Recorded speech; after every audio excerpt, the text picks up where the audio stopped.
El 12 de marzo se cumplen 28 años de la desaparición física del comandante Manuel Piñeiro Losada, conocido por Barbarroja o el Gallego, admirado y querido por sectores democráticos, progresistas y el movimiento revolucionario latinoamericano y caribeño, y respetado pero odiado por los sectores más reaccionarios de la derecha y extrema derecha estadounidense y sus servicios especiales y las dictaduras militares que apoyada por Estados Unidos gobernaron durante varias décadas en nuestra región. En un lamentable accidente automovilístico. Falleció el 12 de marzo del año 1998, cuando ya se acercaba a su residencia y que él conducía, pues por su gran sentido humano había liberado a su conductor, pues la actividad donde asistiría, una recepción en la residencia del embajador mexicano, era cerca de su casa. Manuel Piñeiro Losada nació en la provincia de Matanzas. El 14 de marzo de 1933 vino a esta bendita tierra en medio de una fuerte tormenta y vientos huracanados e intensa lluvia. Su madre,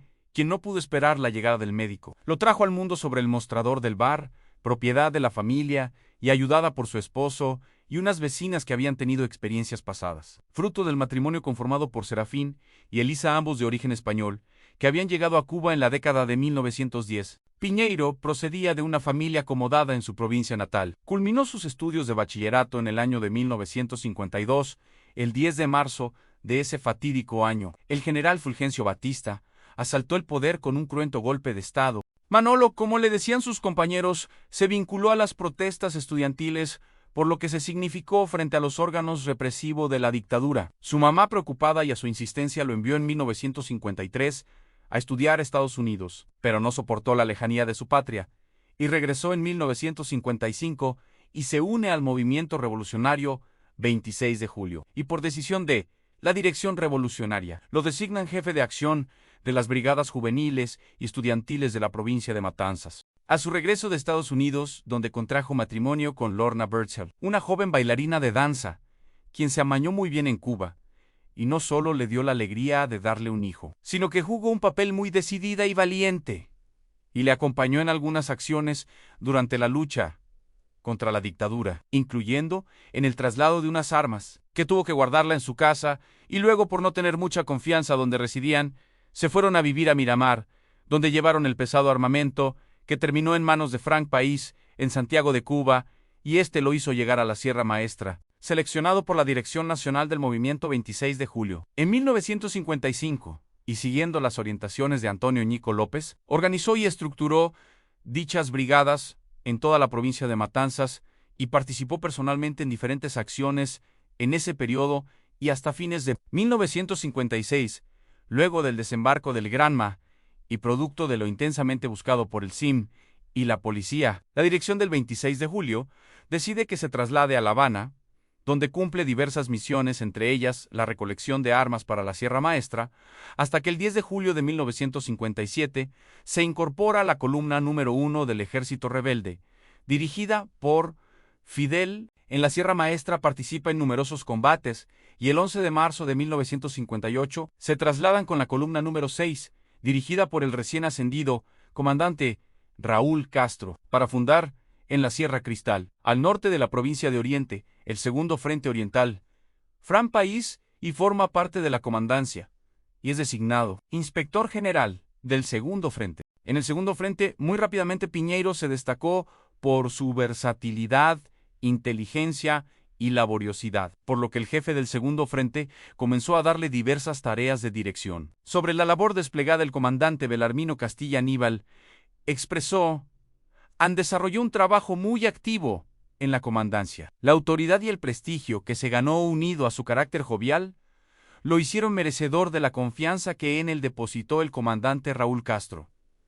Piñeiro fue un puntal inseparable de Raúl, un combatiente capaz de unir, atraer, organizar y controlar.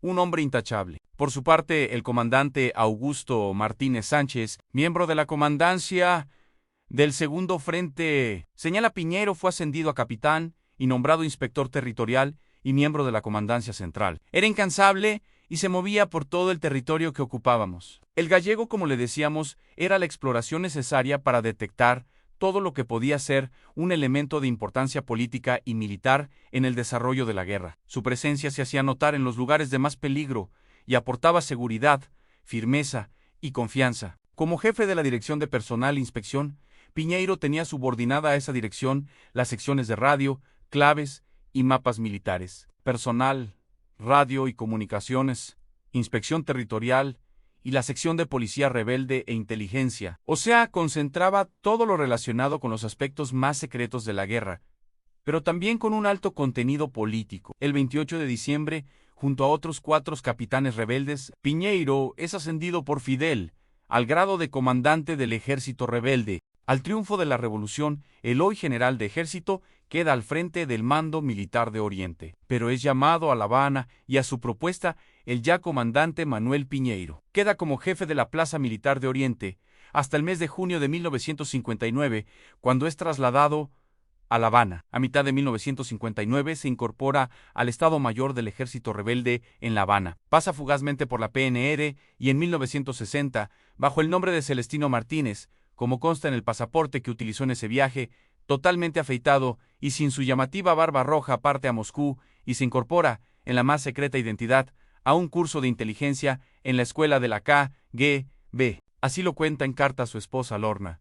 Estoy en una finquita, alejado de todo y cada vez más clandestino, entre abedulis, nieve y música. Tenemos que prepararnos, porque la lucha será muy larga y frente a enemigos poderosos. Aquí muestra su visión estratégica y lo larga que ha sido, y será la lucha contra el imperio. Queda muy claro que su traslado a La Habana era para ocuparse en 1960 de una importante misión, como lo fue junto con el comandante de la revolución Ramiro Valdés Menéndez, quien ocupaba la jefatura de la Dirección de Inteligencia Militar y los órganos de la seguridad que ya habían sido fundados en marzo de 1959. Entre otros por los valiosos compañeros Abelardo Colombi Ibarra y Osvaldo Sánchez.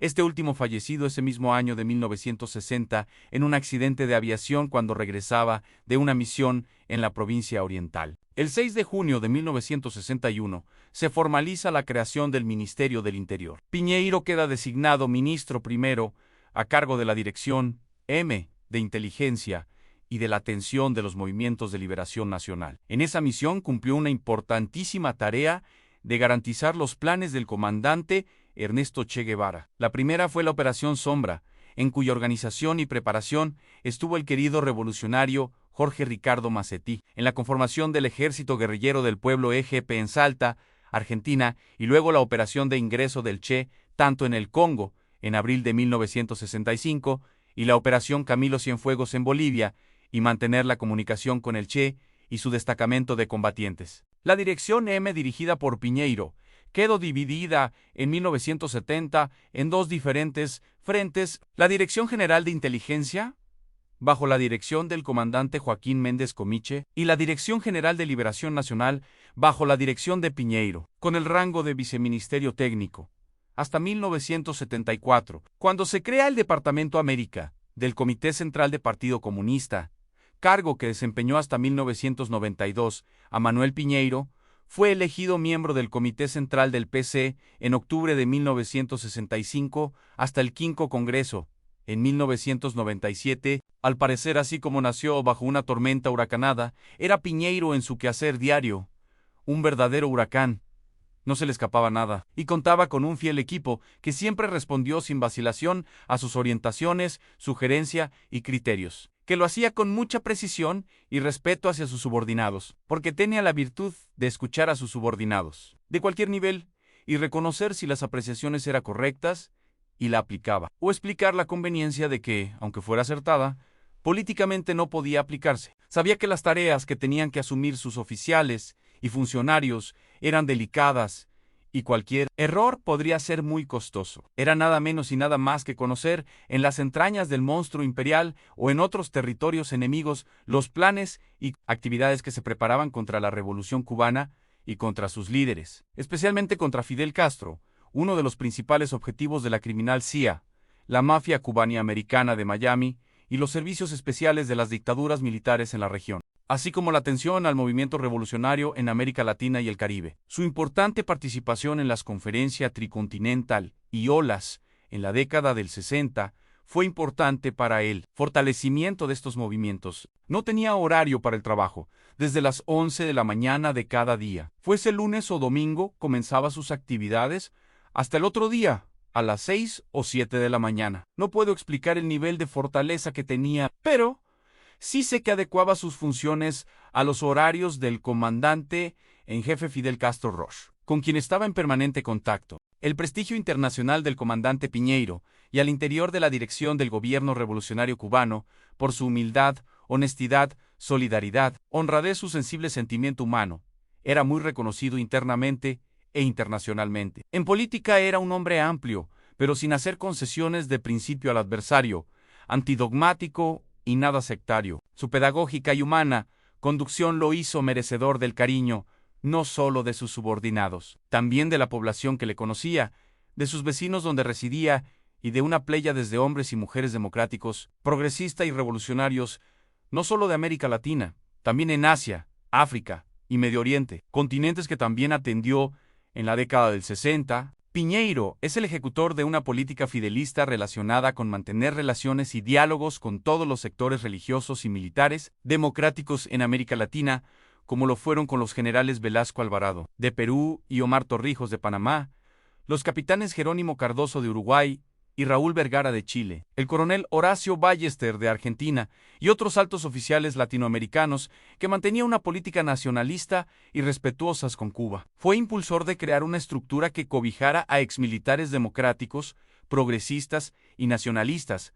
Le dio pleno respaldo, encargando al vicejefe del departamento y a la sección de análisis en la atención del trabajo con los militares latinoamericanos. Él era de una ilimitada fidelidad al comandante en jefe Fidel Castro Roch, martiano y marxista, y consecuente con la política internacionalista de la Revolución cubana, y un fiel intérprete del pensamiento de Fidel, en el papel que debía cumplir en el trabajo de influencia con el movimiento revolucionario y progresista, y sobre todo con énfasis en la unidad, papel importante que conocimos y aplicábamos todos sus subordinados, y que no era más que la línea política y orientaciones de Fidel en la lucha contra el imperialismo. Su desaparición física fue noticia de primera página en todos los medios informativos internacionales, y las repercusiones dentro del movimiento revolucionario latinoamericano fue muy sentido. Aún hoy muchos amigos latinoamericanos dicen que falta nos hace Piñeiro.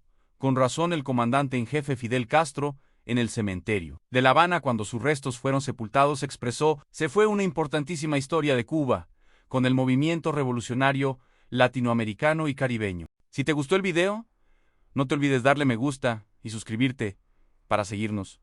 Gracias a todos.